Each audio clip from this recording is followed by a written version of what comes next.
Uh, Good morning.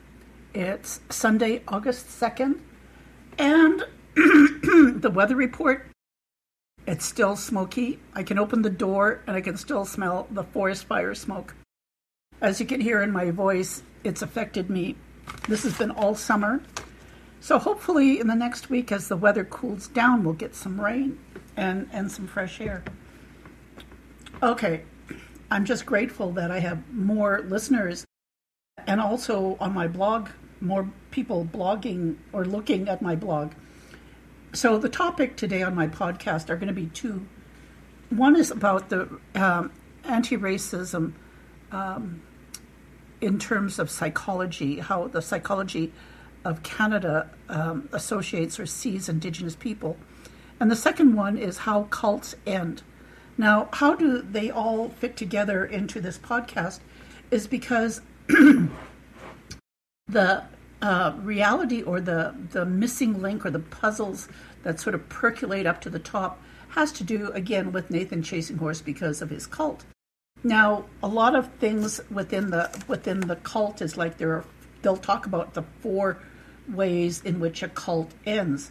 And a lot of times people don't realize it comes and percolates from within the cult membership itself. And so there are the person that I'm going to have you listen to talks about historical facts, and this is all part of basic psychology and human behavior. Now that's that's going to be the latter part of the podcast. The first part is going to be dealing with like educated scholars, Indigenous scholars who were trying to write a paper, and how it was rejected within the Canadian psychology journals in academia.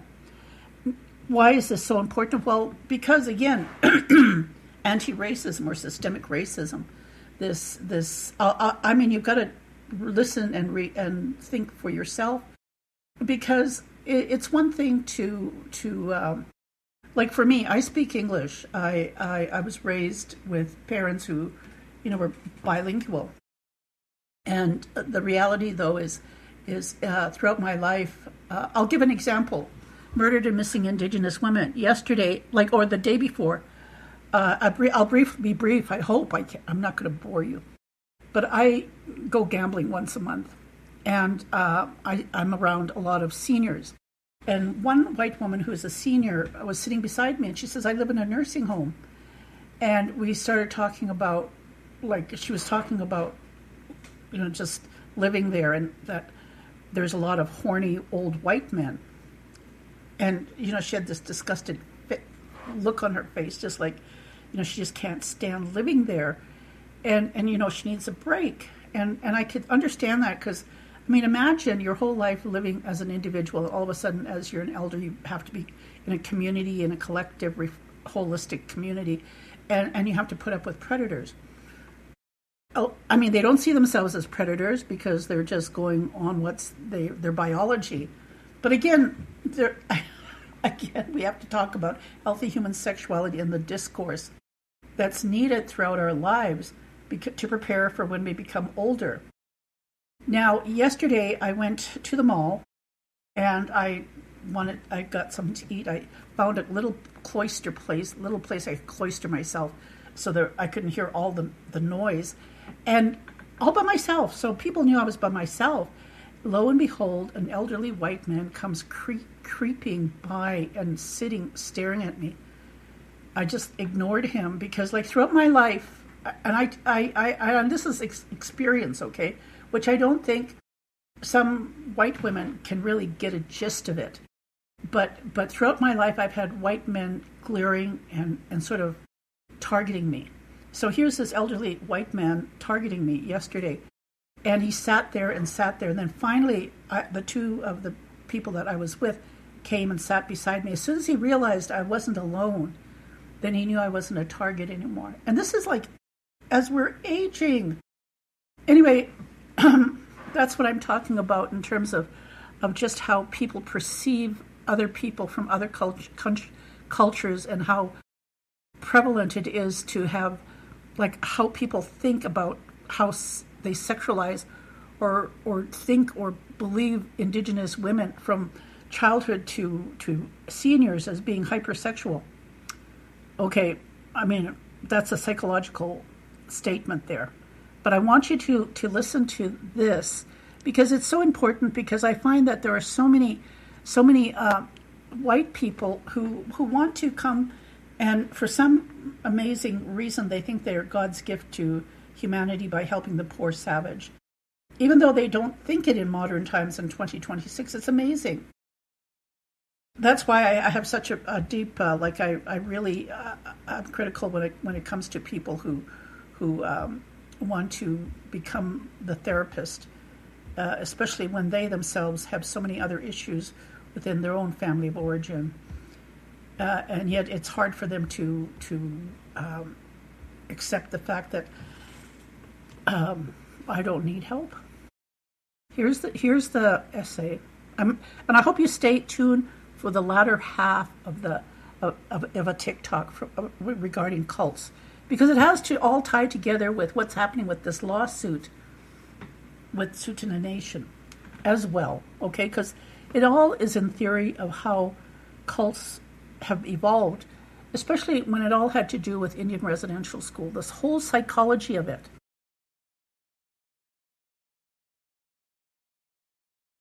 Let's see if it can start here. Dr. Monica Williams. How Canadian Psychology Made Indigenous Trauma Invisible. I recently co-authored a paper on the harmful connection between discrimination and trauma among Indigenous peoples in Canada. We titled it The Trauma of Invisibility. I was proud of the paper and of our Black and Indigenous team of scholars who completed this important work. We gathered detailed survey data on racism, microaggressions, and trauma from near Indigenous people across Canada. Yet when we submitted the paper to a Canadian psychology journal, the editors did the very thing our study described. They made the problem disappear. Canada has a deep, often polite undercurrent of anti-Indigenous racism, a pervasive bias many institutions prefer not to acknowledge. When we presented the data clearly, that denial became impossible to ignore. The Canadian publication Roundabout. We first submitted the manuscript to Canadian Psychology, Impact Factor 2.0, the lead journal of the Canadian Psychological Association, CPA. The response was a swift desk rejection. The editor argued that our empirical work was not large-scale enough and was not of direct relevance to the discipline as a whole, recommending that we send it to a smaller sister journal instead. That reasoning was difficult to accept. Collecting data from 196 Indigenous respondents across Canada is not a minor undertaking. It requires trust, care, and significant effort with communities that are often difficult to reach because of the very systems our paper examined. Yet according to the editor, the psychological trauma of Indigenous people in Canada was not sufficiently relevant to Canadian psychology. We then submitted the paper to the Canadian Journal of Behavioral Science, Impact Factor 1.6. This time it went out for review, but the response produced a different kind of whiplash. Reviewers acknowledged that the topic was of most importance, then recommended rejection based on a series of narrow and distracting critiques. For example, reviewers objected to our repeated use of the word idea in describing discriminatory practices, claimed that familiar concepts such as implicit bias required extensive explanation, and criticized the sample because its subgroups did not perfectly mirror the provinces with the largest Indigenous populations. These comments ignored how difficult and sensitive it is to gather this kind of data safely within systems that have long marginalized Indigenous communities. The overall message was clear: the work was being pushed aside. bypassing the gatekeepers. I knew the paper was strong, and the findings deserved a broader platform. Frustrated by the denialism of the Canadian academic establishment, I submitted the manuscript to American Psychologist, the flagship journal of the American Psychological Association. The result: accepted. The contrast was striking. Canadian journals with relatively low impact factors either dismissed the study as irrelevant or slowed it with reviewer critiques that reflected the very problems we documented. Meanwhile, a leading North American psychology journal, with an impact factor of 7.2 and a 5-year impact factor of 12.8, recognized the paper's importance. That disparity suggests the Canadian rejections were not about the quality of the scholarship. They reflected a broader reluctance to confront Indigenous pain, the legacy of abusive residential schools and travel restrictions, as well as ongoing harms such as forced sterilizations and deaths linked to unsafe drinking water on reserves. What we found: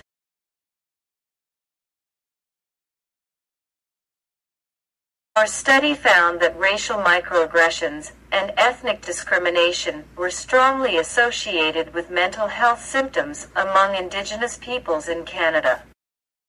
More than half of respondents reported clinically relevant symptoms of racial trauma. Among the daily indignities we examined, the trauma of invisibility emerged as the strongest predictor of trauma-related distress, followed closely by microaggressions rooted in deficit-based stereotypes and claims of cultural inferiority. We also found heightened vulnerability among specific groups. Indigenous women reported significantly higher racial trauma and discriminatory stress than men, while Inuit participants reported the highest trauma symptoms among the Indigenous groups examined. This institutional denialism did not arise out of nowhere. The academic gatekeepers who tried to sideline our data were following a familiar social script, making Indigenous people disappear on paper. Canadian policy has refined that mechanism for generations. To understand why our findings felt threatening in the present, we have to examine how the machinery of erasure was legally engineered in the past. 1985 and the legal machinery of erasure. Most Canadians have never heard of the second-generation cutoff in the Indian Act. In 1985, changes to this law altered who could be legally recognized as Indigenous. The consequences were far-reaching. With each generation, fewer people could be recognized under the law as Indigenous. In effect, the law created a mechanism through which, over time, fewer Indigenous people would legally exist on paper. If you were Indigenous, how would that make you feel? Erased. Invisible. Violated. Many people assume that when a government writes a law like this, the harm is limited to those directly affected. It is not. Laws do more than regulate society. They shape how society thinks. They influence the categories we use, the questions we ask, and the people we notice. When the law erases a people from official recognition, it becomes easier for everyone else to overlook them as well. Over time, invisibility stops being merely a legal status and becomes a psychological reality. That is what our data revealed. Among the forms of racial microaggressions reported by Indigenous respondents, invisibility was the strongest predictor of racial trauma. Being ignored, forgotten, misidentified, or treated as though your history, and identity are less real than everyone else's was more strongly associated with trauma than other forms of discrimination. When an entire society repeatedly sends the message that your people do not count, those experiences accumulate. This forced invisibility affects Indigenous peoples most directly, but it also shapes everyone now living on this land. If institutions teach generations of Canadians to think poorly about Indigenous peoples, or not to think about them at all, it is no mystery when many Canadians fail to recognize the anti-Indigenous racism around them. The violence of the law. Law shapes more than policy. It shapes perception. Over time, perception shapes reality. Once invisibility becomes part of how a society sees the world, the harm it continues to cause becomes harder to recognize. Why invisibility? When the results first emerged, one question stood out above all the others. Why would feeling unseen be a stronger predictor of racial trauma than assumptions of criminality, being treated as a foreigner, or many of the other microaggressions Indigenous people experience? The answer was not immediately obvious. It became clearer only when the findings were placed alongside Canadian history. Policies that may appear technical at first glance reveal something much deeper. They shaped who the law recognized as Indigenous and how society came to see, or failed to see, Indigenous peoples. History still unfolding. The findings from our study are not only about psychology. They are about history still unfolding, because decades of Canadian policy continue to tell the same story. The deeper question is not only why invisibility predicts trauma, but why that invisibility exists at all. Who is hiding what? Societies rarely hide crimes from themselves by denying every fact outright. More often, they change how those facts are seen. They redraw categories, redefine who counts, rename, reclassify, and reorganize until the original harm becomes difficult to recognize, even by people of good conscience. The real question is not simply how Indigenous peoples experience invisibility, but why society keeps manufacturing it. What history is too painful to face? What shame requires an entire people to be pushed from public view? Looking the other way. This is why the findings were so threatening. Anti-Indigenous racism in Canada has a long history and deep institutional roots. That brings us back to the Canadian Psychological Association, CPA, the organization that owns the journals and speaks as a national voice for psychology in Canada. The CPA had a clear opportunity to support Indigenous science and the authors documenting systemic trauma. Instead, it failed to honor its own 2025 to 2030 strategic plan, which commits to using calls to action and justice, supporting Indigenous knowledge and practices, and being accountable to reconciliation with Indigenous peoples. The resistance we encountered in publishing this work became further evidence of why the work is urgent. And we shouldn't be surprised.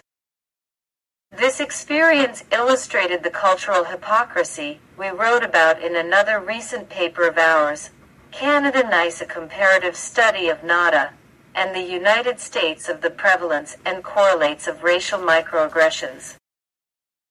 Yet this story also has a hopeful ending. Despite efforts to sideline the work, the findings were ultimately recognized by one of the most influential psychology journals in the world. The study documented the relationship between discrimination, microaggressions, and racial trauma. Invisibility emerged as the strongest predictor of trauma-related distress. The publication process itself illustrated how institutions can reproduce the very erasure the research exposes. The trauma of invisibility persists when institutions refuse to see what is right in front of them. Real progress begins when we stop looking away. So that was an essay published, and I thought it was like a very excellent work in terms of actual, like, when I say that I have real issue with mental health workers coming into First Nations, because they're following the psychology guidelines of Canada. And so the lady who wrote this is Dr. Monica Williams, and it's under how Canadian psychology made Indigenous people trauma invisible. So, and again too, like they're focusing more on Indigenous women because we're perceived as being invisible, and because of patriarchy and society as a whole being individualized, it's very difficult for non-Indigenous people to understand that Indigenous people are a holistic collective community.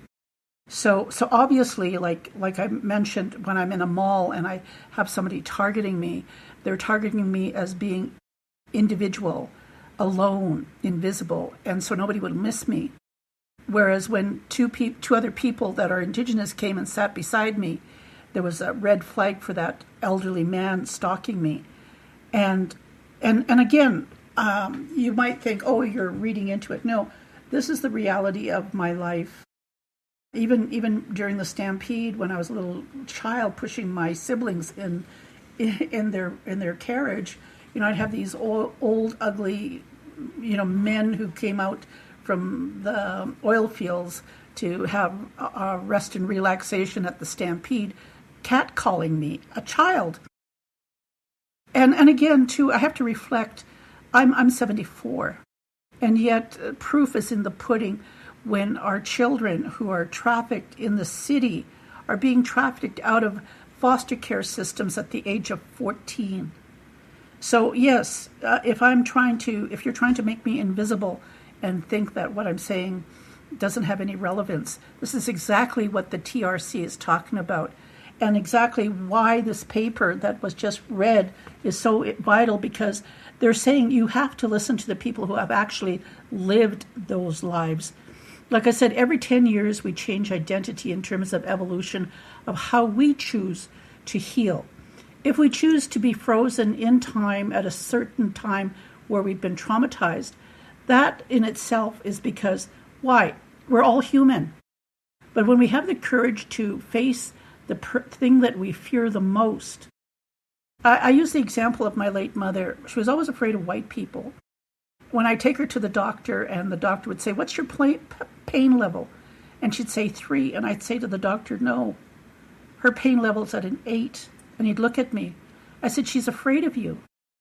She's going to answer you because she thinks that you want to hear that her pain level's at 3 and that you're a good doctor. I said, but her reality is like her pain is at 8. I said, I'm going to be here to make sure she answered, that whatever she needs to have done, that it's going to be done by you knowing the truth of what pain she's bearing. Things like that, like they have social workers in hospitals right now, when you have systemic racism. And the reality of it is there are so many immigrants who are coming into the city of Calgary who are experiencing the same systemic racism because they're not white. Again, white fragility. Again, who's like when I like the importance of like part of the reason I want to talk about these things, it has to do with like the separatist movements and the way they think about like their colonial mindset, trying to make people invisible, stereotyping us, racializing us, and the social structure It's like they have this magic wand and all of it abracadabra, like we're ghosted or we're erased. And it's been like that when I talk about the Indian Act, and like it was mentioned in 1985, how women could not marry, or everything to try and erase Indigenous identity, especially when we're coming from a matriarchal system. But like I said in other podcasts, there is a bill being passed.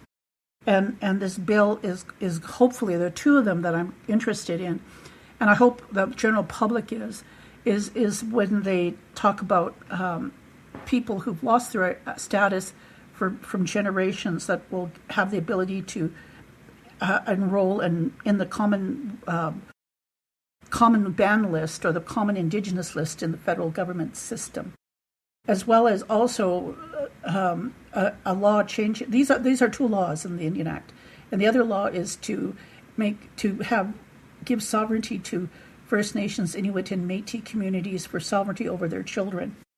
These are impactful, and you got to understand. I speak good English.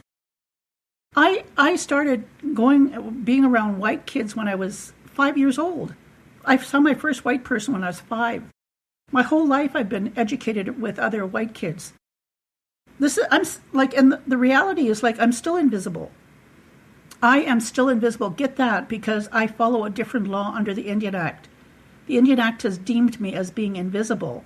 And yet for my whole life, do my white counterparts, kids that I've grown up with in schools and education and all this, did they even give a damn? They only gave a damn recently because you could apply for, or even say, you don't even have to apply. Even if you couldn't even find your Indigenous ancestry, as long as you said you had somebody, government would give you grants, because you're Indigenous, your businesses would. And I'm going, what the hell? In high school, I went to school with this one in a Catholic school. And even now, this woman, lives in Cochrane, has her own ranch and business, and she networks with the Cree Nation up north, and she's collected like around, cohorts that are Métis and Indigenous, okay? But again, she's claiming she's Indigenous. Yet when she has an Indigenous, her ex-husband and her had an Indigenous doctor friend, did she claim she was Indigenous? Only when it suits people. I have another colleague that I went to university with, gets all these jobs because she claims she's Indigenous. And oh yes, she's still applying to the Métis Association. And again, too, the process, and this is what I want people to get across, no matter how much you think you're Indigenous, it's up to the people, the original people where your ancestor came from, that has to accept you. It's one thing to get on the general list. Once you get on the general list, you have to make application to the home community that your ancestors came from, and then be voted on. So don't think it's an easy process. We've made it really clear for the past 20, 30, 40, 50 years, these things were going to happen to us.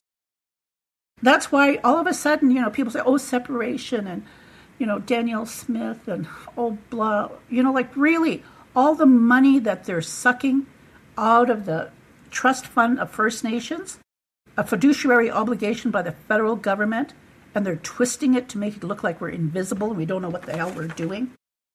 Okay, I know I get really volatile about this, but there is a good reason. There is a good reason, because a lot of times people don't realize how historical, like the trauma that has happened within the systemic racism since the beginning, when oil was first founded in our communities. Like they just don't understand the historical impact unless they're actually have had that lived experience. So part of my podcast is to explain that historical context, as well as what is happening today.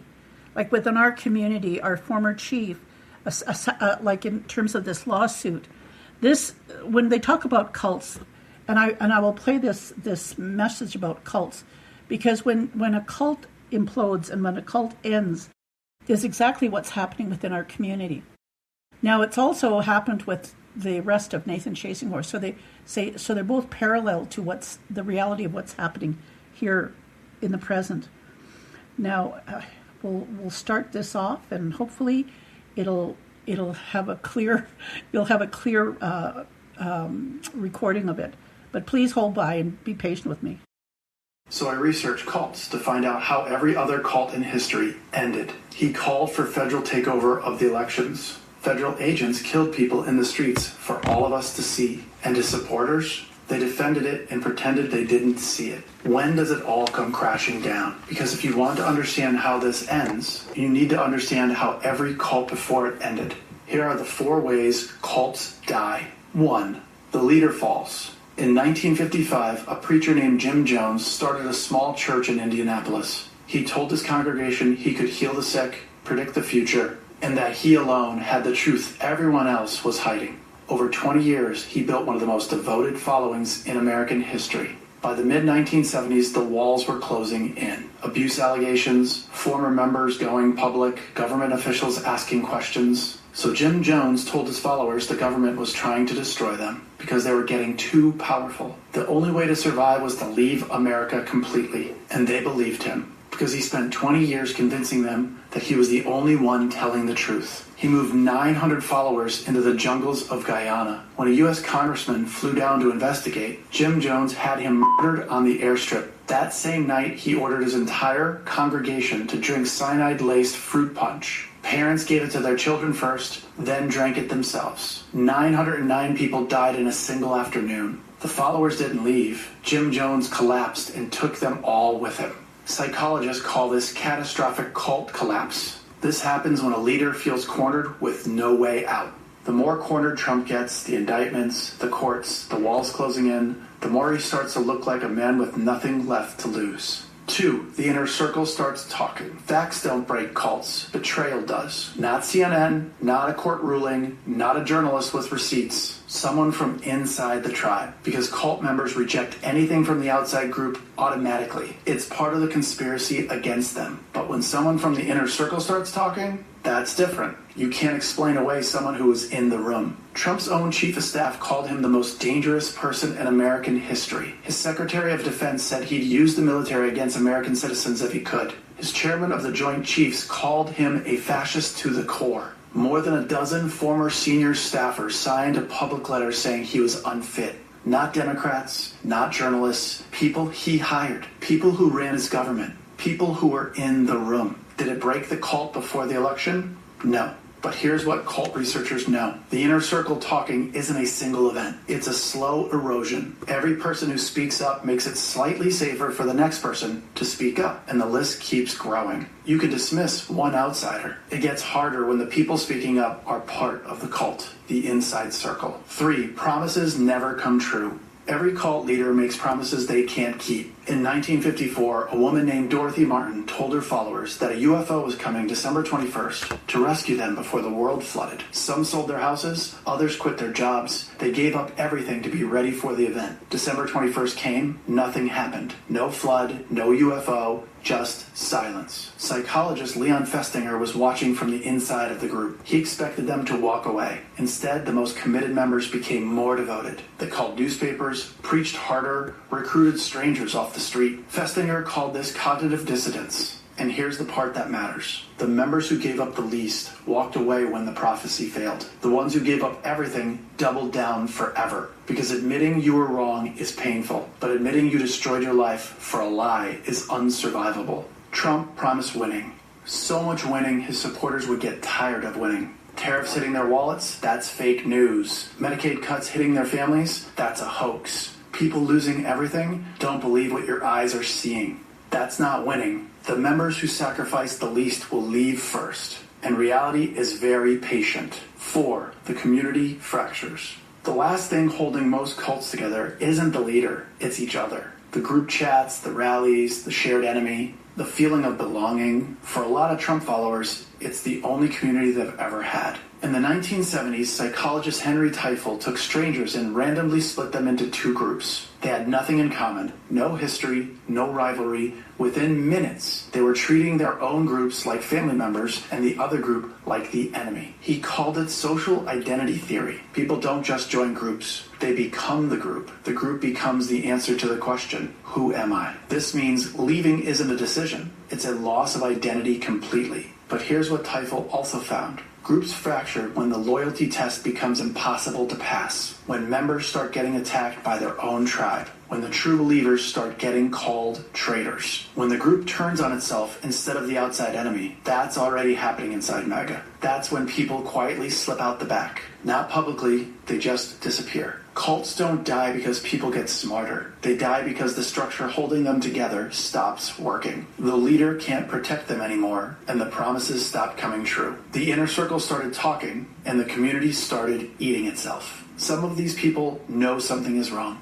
They see it. They just can't say it out loud, because saying it out loud means losing everything they have. But here's what history teaches us. The longer a leader holds on, the more desperate he becomes. And the more desperate he becomes, the more he asks of his followers. More loyalty, more sacrifice, more willingness to look the other way. And eventually the cost becomes too high, even for the most devoted believer. Every cult in history has ended. Every single one of them. This one will end too. The only question is how much damage gets done before it does end.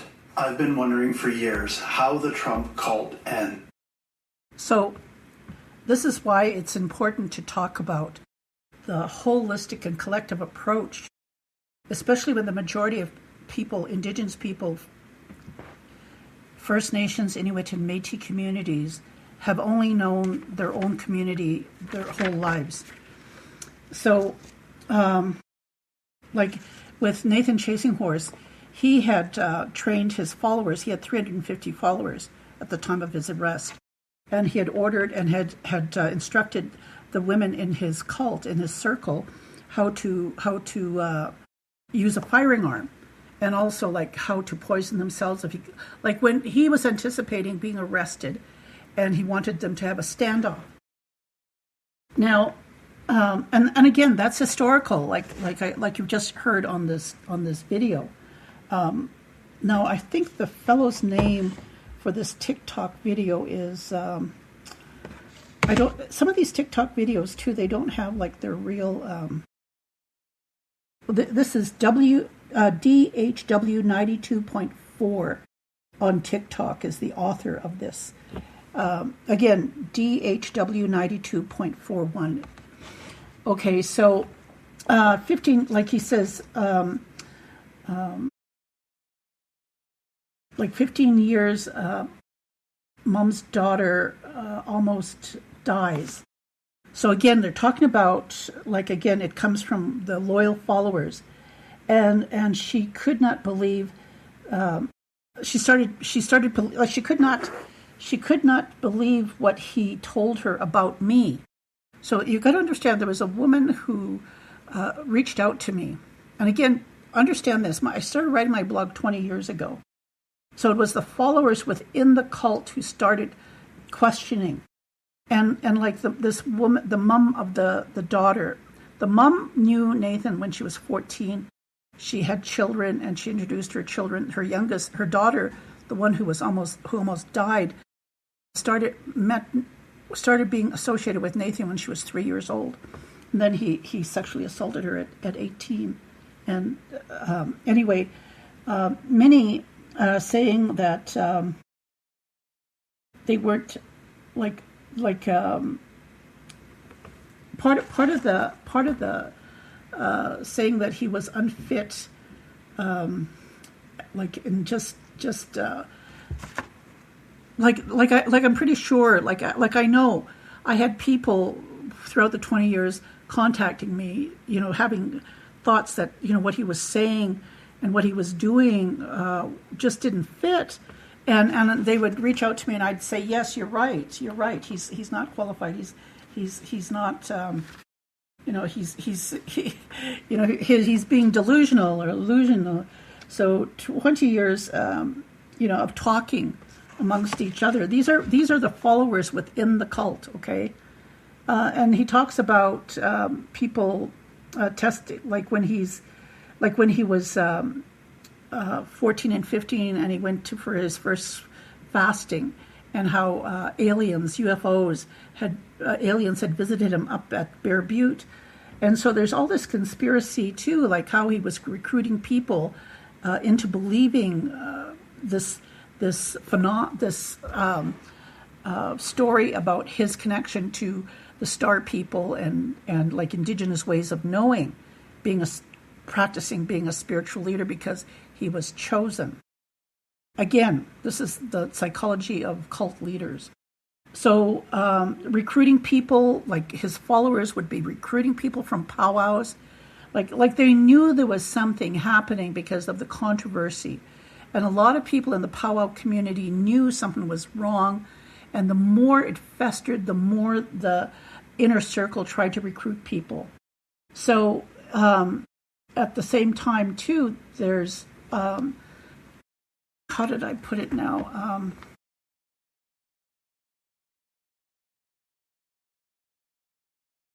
Who leaves the community and who gets together, rallies and get-togethers.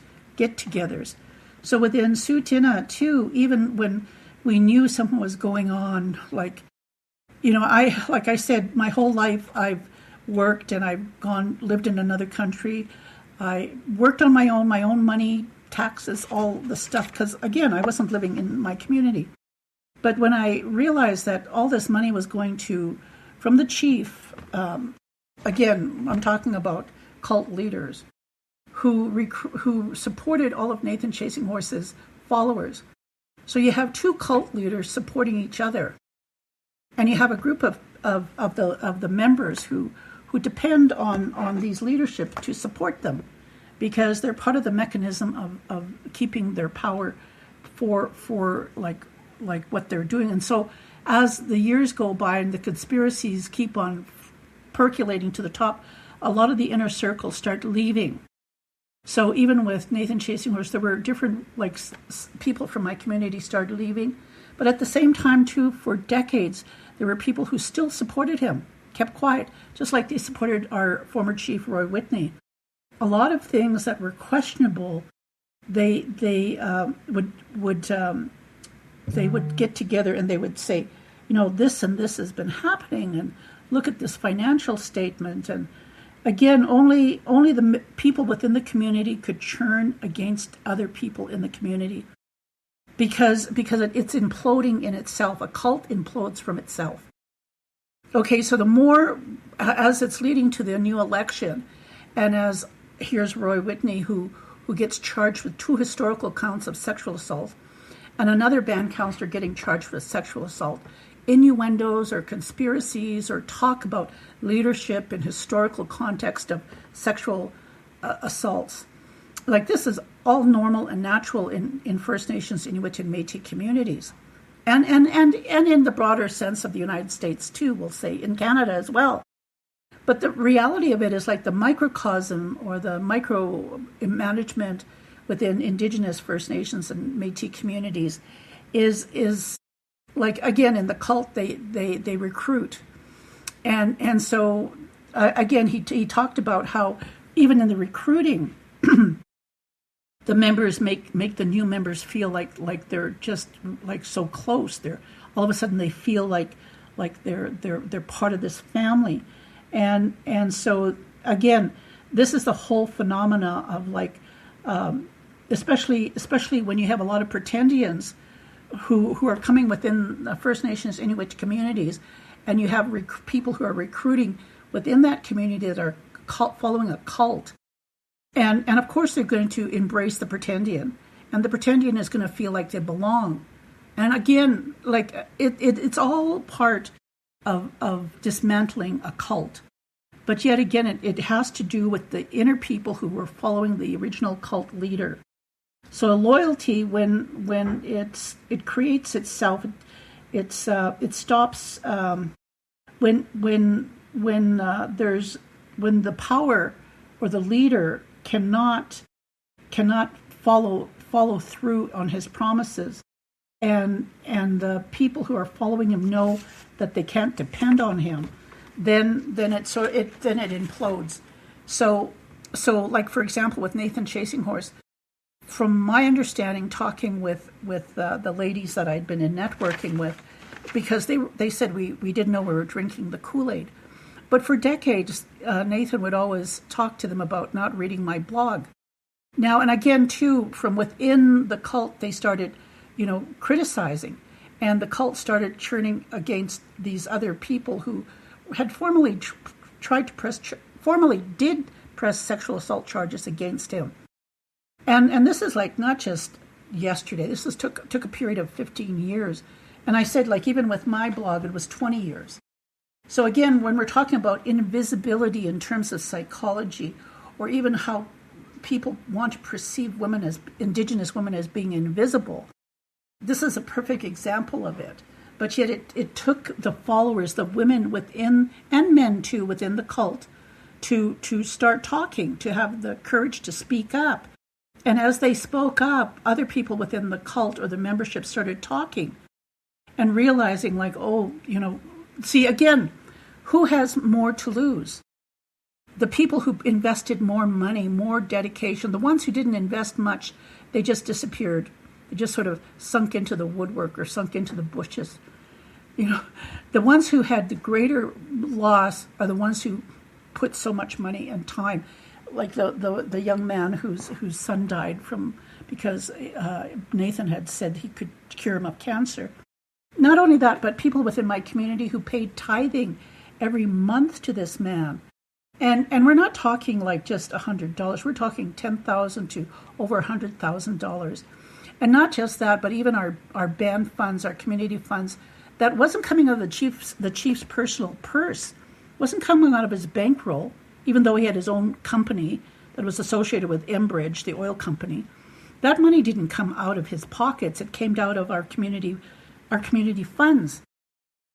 And again, why? To support the people who are following the cult. And yet, who is being victimized? The people who are not part of the cult. Like I say, this 14-year-old young woman who's in her 30s now, she needs compensation because the chief and council who swore on, when they swore in they were going to protect the most vulnerable, didn't. Instead, they supported because, again, they had to feed the leader of the cult. They had to support them, recruit, like as the dynamics. Each time an election comes, you can see the phenomena of how they start recruiting new members and how they try to keep their organization from imploding. But this time it did not work for Roy Whitney. But even he had the audacity after he was charged to continue to run. Again, because he has to keep that cult moving. So these are how cults end. When somebody gets arrested like Nathan Chasing Horse, or when our former chief Roy Whitney is attached and associated with this lawsuit involving Terry Braun, the former lawyer, and all the what do they call it, the building blocks, the domino effect of everything falling into place, all around our mental health. And again, systemic from Indian residential school. And I use my own life as an example. When my grandmother went to residential school, my parents went to Indian residential school. When I was growing up, I always wondered, why are my parents so vulnerable to cults? I didn't know there were cults. Didn't know Indian residential school was a cult. Now, that's why I'm saying, Psychology Associated of Canada, in denial? In denial of what? That you created all this? You created all this cult mentality based on what? Your own fear because you came from a cult yourself? Examine the Psychology Association of Canada and try to understand, why is it so delicious, so flavorful, just like it's ice cream, and you crave ice cream, and you're going, oh, I can just eat it and drink it up, and people who are just wanting to become social workers and therapists and psychologists. That's what is dangling in front of them, especially when it's a cash cow to come into Indigenous, First Nations, Inuit communities. And yet, as Indigenous knowledge keepers, we're going, what are you doing? What are you doing? And then when you tell them that, they ghost you. Because that's that's predictable, because it's a historical way of creating invisibility, especially when it's coming from an Indigenous woman like myself. Now, again, why is this so important? And why do we have to talk about this whole issue of mental health? And again, when we're talking about like a hypersexuality, and when the Beatles came out in the 60s, before that, music was just sort of a humdrum. Like the old classic cowboy howling at the moon, my broken heart. Just really sad sack movie songs. That's what my grandparents and my parents listened to. All of a sudden, the Beatles come in, the Rolling Stones, this whole revolution of music, and when the Beatles toured the United States, the first year, they called it the pissing tour. To my amazement, because again, my parents weren't taught about sexuality in residential school. A lot of things, as I grew up, like I say, every 10 years, the evolution of my understanding of a healthy human sexuality evolved. And that's why I use my podcast, because I find a lot of elderly women, especially white women, and I say Indigenous women too, have a different understanding of the aging process with men and women, as well as like why men behave the way they do. But it's very disgusting in a sense, because, when a woman is so submissive and they are put in a nursing home and you have these predators lurking around, it's dangerous. And, how do, and the children, the adult children, they don't have the capacity to embrace and release or help guide their aging parent until they leave this world. Instead, they pound them off to these horrible places. So anyway, this whole pissing tour of the Beatles. Well, the reason they called it the pissing tour is because they were so sexually aroused, these teenagers, that they pissed themselves as they're jumping up and down, screaming on the top of their voice, because they fell so in love, so infatuated with the Beatles. Again, that's human nature. But again, too, just the reality and the structure of how young men are how they understand female sexuality. And again, women too, like, it's taken decades for the sexuality of women, especially girls entering puberty and young adulthood, to understand their bodies. And that was not educated during my time or my mother's time, or I'll say until recently, maybe the past 20 years. So a lot of these things that I do talk about in terms of structure, a lot of times when you get past a certain age, it's really difficult to change.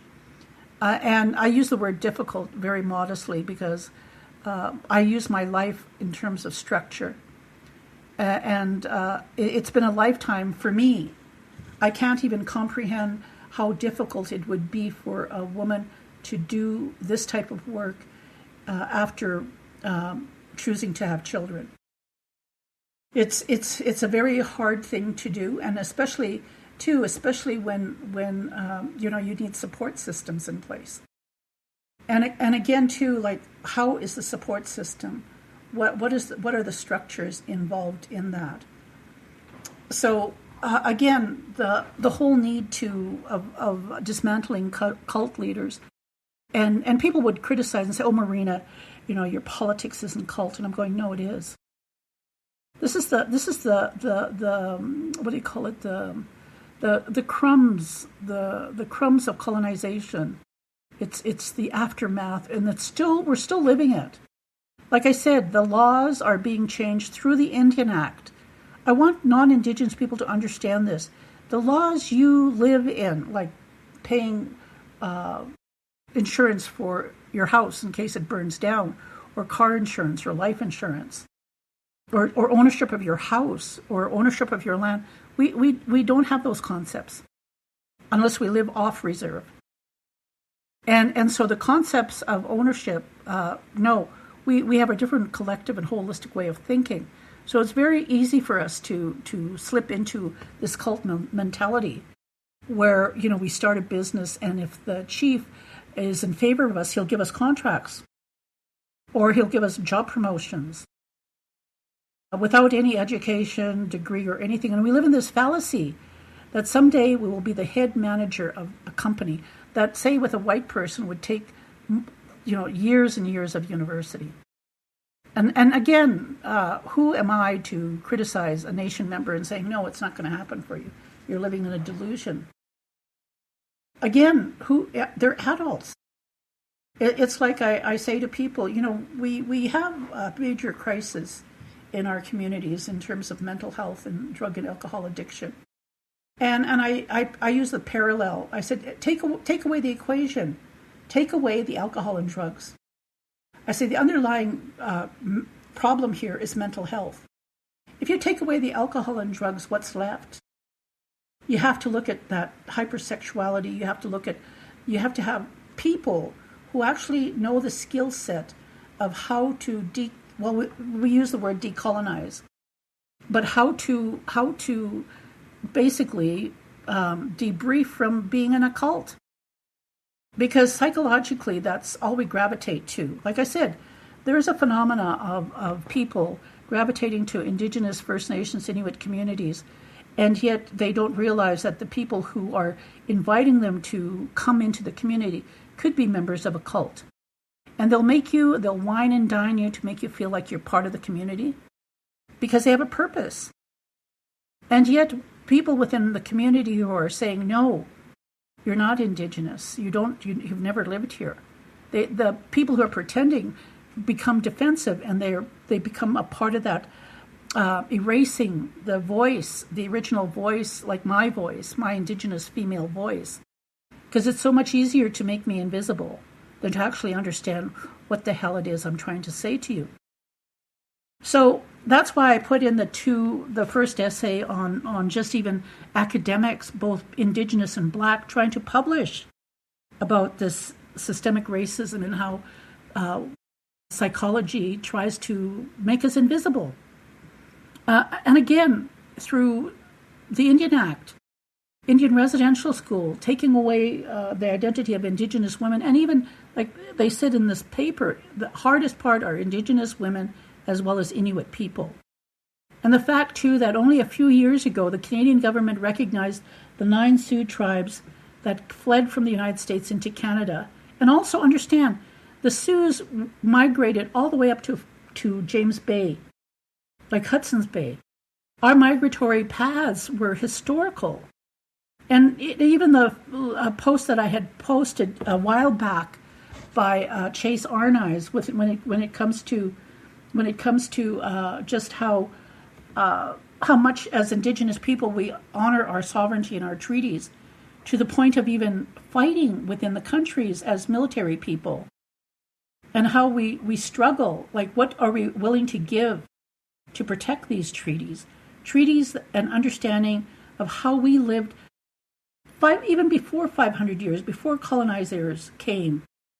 These things are part of a system that was handed down, even though we weren't allowed to practice our spiritual practices, I think, until the 70s or 80s. So, yes, pardon me if I'm quite upset or I talk about these things, but the reality of it is the really basic fundamentals of how people perceive people in terms of being invisible. So that's why when I say I never allowed my mother to travel alone in the city, because I knew how predatory white men were. I knew as soon as they see you that you're alone, all of a sudden they get, I don't know if it's a sexual frenzy or what, or this notion of fantasy or eroticism, that they think that they can, stalk us. And even the whole point of like not understanding, we're not bad moms or grandmothers or aunties. We're under a law in the Indian Act that says we do not have sovereignty over our children. Now, as white women and immigrants and other people from other countries who've only started coming into Alberta in the past 70 years, educate yourself. Understand. You're just here recently. You're just here recently. Like I say, I lived off the land until I was like 10, 12 years old. That's in Calgary here. I've gone to school my entire life in the city. I've had to stay with white people when my parents traveled to India and South America. I've had when I talk about people using Indigenous people, and I'm using this in a broader term of mental health people, psychologists and social workers, because these people with MRA, they were psychologists and therapists too, but they were also associated with capitalism. And to use Indigenous people, they had the money and the know-it-all to recruit for over 10 years, shipping them to Mackinac Island, Michigan. I'd meet people in Utah that were Native American who were children who had gone there, who had been taught this ideology.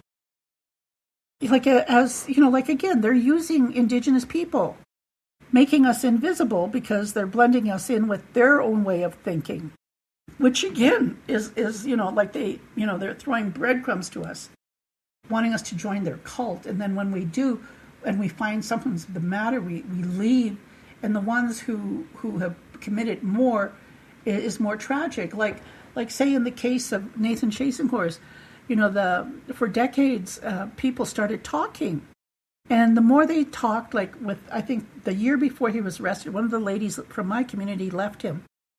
And then within 6 months, I think, another lady started writing in Facebook of her experience. And from that on social media in the States, they started to do an investigation. But it took decades and even 10 years with people within the cult itself to start talking. So yes, after the sentencing, and when the Fifth Estate called me because I'd gone to the sentencing, I'd said yes. The people, the aftermath of the sentencing, the survivors, the ones who were former members of the circle, had Zoom called, had a collective call of all the supporters that had been supporting each other for the past 15 years. To try and get justice for themselves and others, had a call. They talked on the phone for hours about what they had done to get this man serving life in prison, and that's what it takes. It takes people talking about whatever they feel, and having other people support each other, and the courage to understand that it does matter what you say. I'm just very fortunate, like I said, throughout the years when I talked to young people about Nathan Chasenhorse and how they'd share information about what's happening with our accountability and our economic developments within the scope of Tsuut'ina.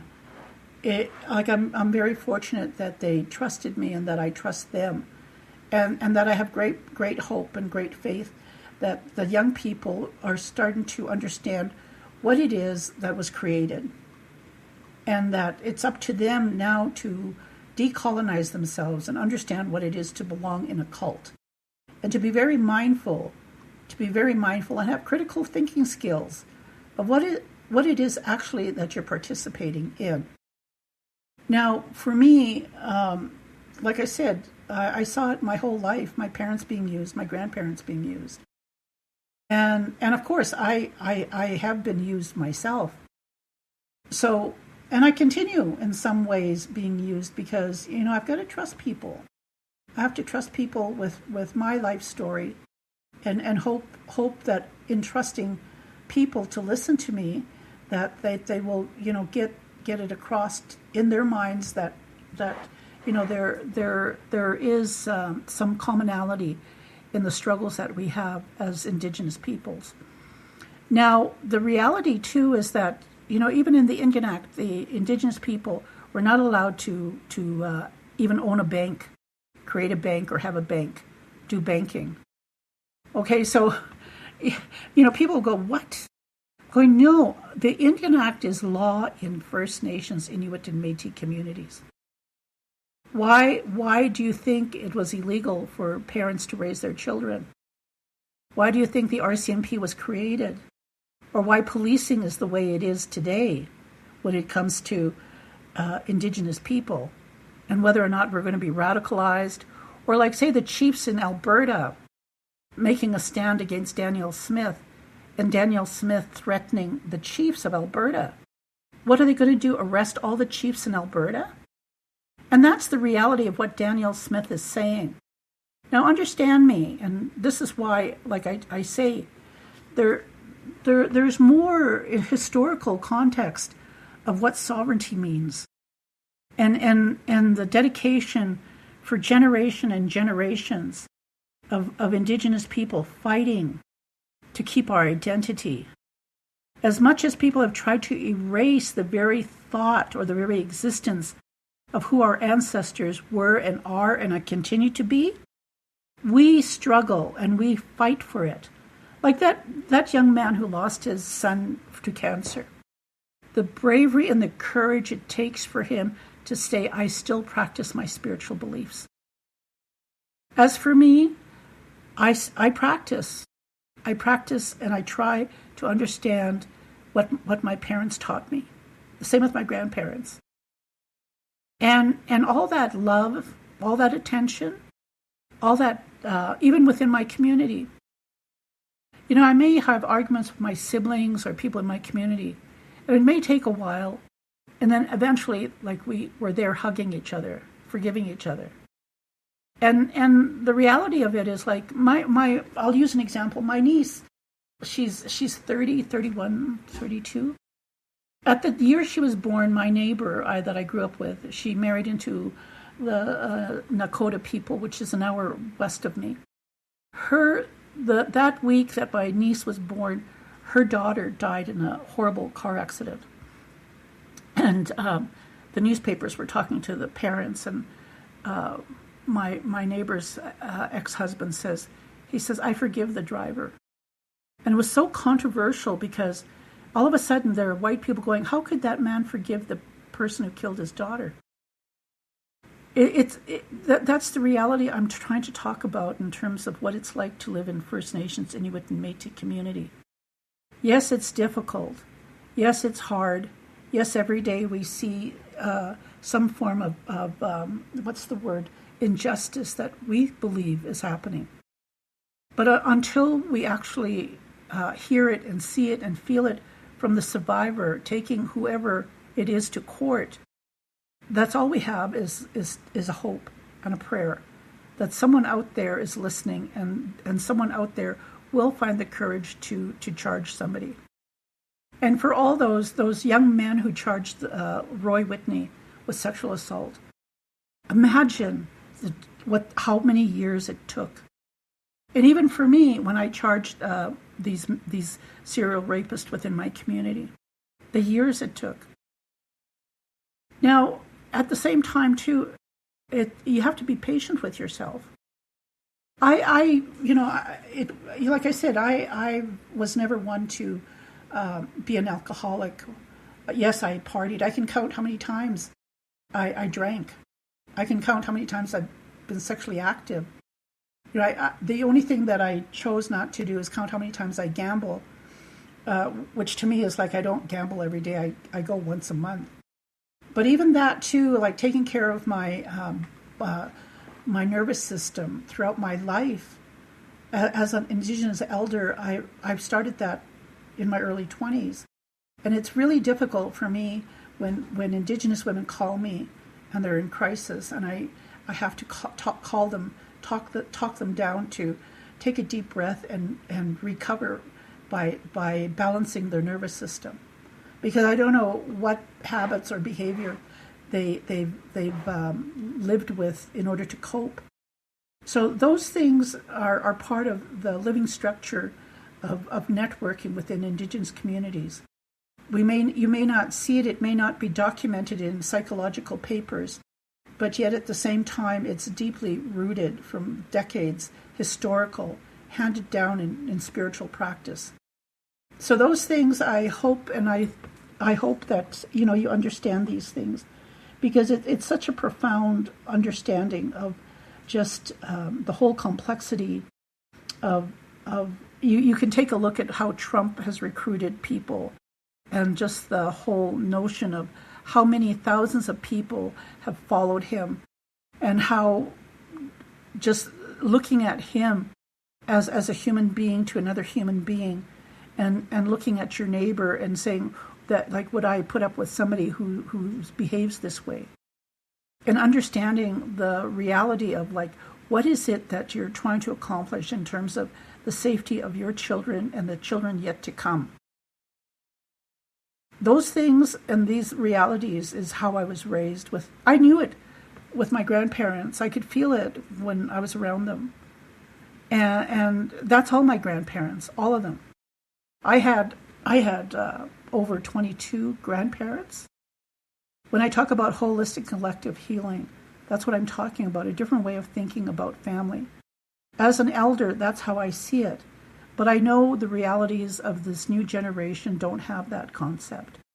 But it's my part of understanding and relating the historical context of what people have done to colonize us, to make us individuals when we're not, to try and take away that very skill set, that very knowledge that holds so sacred to us that it protects our children and those that we love. No matter how long it takes, we have the fortitude and the tenacity to hold on to those beliefs.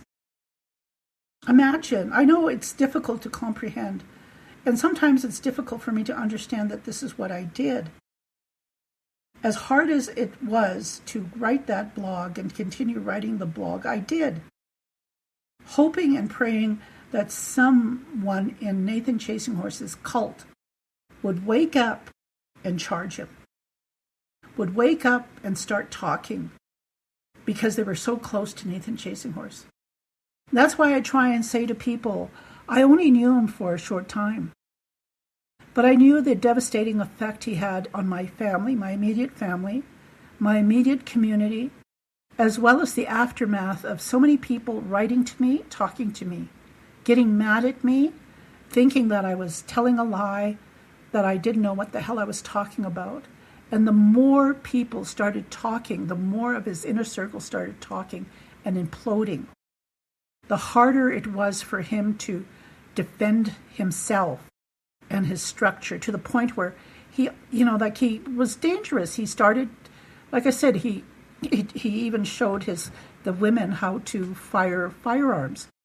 And the fact that even some of them, like Melissa on YouTube, she says, I tried killing myself 3 times, because it's the amount of dedication that some of his followers gave.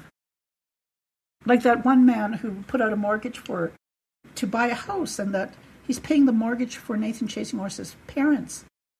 I talk about the reality of, like, what it's going to cost for him to give up this notion that Nathan Chasing Horse is some sort of friend to UFO aliens or some mythology or something that he belongs to, some community where his identity, this is who he is, all based on a false premise, an illusion, based on somebody who just wanted one thing, to sexually exploit children. And members in my community, some giving hundreds of thousands of dollars. That's individuals, as well as my community leadership, under the guise of the chief, to give money. Now, even for me, as an elder, when I approach chief and council and wonder, like, what is it that I can apply for? The structures are pretty rigid now, and rightfully so, because we have economic development of 1.5 billion. And we're not messing around. Our young people have thrived, and hopefully through example. A lot of us elders, there are I think 220 some odd elders now, and we all grew up together. We all know each other. When we see each other in the community, we're glad to see each other. We are the ones who have gone through all this invisibility, that white people do not see us. But yet when we see each other and we hug each other, we see each other. That's what it's like to live in First Nations, Inuit, and Métis communities, which I think a lot of people, when they see Indigenous women, especially that old man last night, when he saw me and he thought like I was alone, that I didn't have the wherewithal or the strength or the tenacity to reject him. Like how white privileged does a white man have to think of me as that invisible? That's what I talk about, colonialized thinking, and the way white people think about Indigenous women and children. A colonial construct built on a law in the Indian Act that hopefully will be changed once the sovereignty is transferred to First Nations, Inuit, and Métis communities. This is 2026. How many decades has Indian residential schools closed? In the late 1800s, they started the first industrial school? And when was it that they found oil in Alberta? And why is it so important for President Trump and President Putin wanting to have money filtrated into Alberta through Danielle Smith to separate? And again, is it a smokescreen, like the smoke we're seeing out here, to what's really happening, what they really want to do? As Indigenous people, we've been here 20, 30, some even say 100,000 years. But the reality of it is, I'm here talking. The majority of people who listen to my podcast are from Japan, a majority from the United States, and some from France. And my blog, I don't know who is listening to my blog, but I know because I'm talking about separation, I'm getting at least 200 people a day reading my blog. So that's an increase. That's an increase from just little drops of people listening over the past 20 years. So however I became notable and understandable and people to listen to me, I appreciate it. I appreciate it very much, and I wanted to share my knowledge in terms of truth and reconciliation, and that it is important for Indigenous people like myself to talk about our lives, because it meant something. It means something. The people we love and those that came before us did and mean something, and we continue to build on this for those children yet to come, like Chase Arnai's put it. And even the young people who are working in Sutana say this: I'm doing this work for my children and grandchildren, the 7 generations. Like this young man, Lance Miniwounds, he gets paid $1 a month. He has his company, he pays out of pocket to help. We have so many gifted people in Sutana that are young, that are helping. And it's important to give back. It's vital. And hopefully my podcast is giving back. Is giving back to all those women that I help bury, that I help wash their bodies, put on their funeral clothes, organize their funerals. And I appreciate all my Japanese audience who do the same practices for the people that have passed, and all those other cultures that do the same thing. We are not invisible. We do honor the people who've come before us, and those are yet to come. So with that, I want you to take what I've done with this podcast today and listen and understand these this historical context of how the psychology of association rejects the TRC, the Truth and Reconciliation, of even acknowledging people like myself that exist. I'm just one person in this country. I'd like you to really think about that. I'm just one. I know there are a hell of a lot more people that are more intelligent than me, that have had more tenacity and courage than I have. But I do want to put it out there that it is important to be open and to listen to people, because somebody's going to come out and want your support when they're the most vulnerable.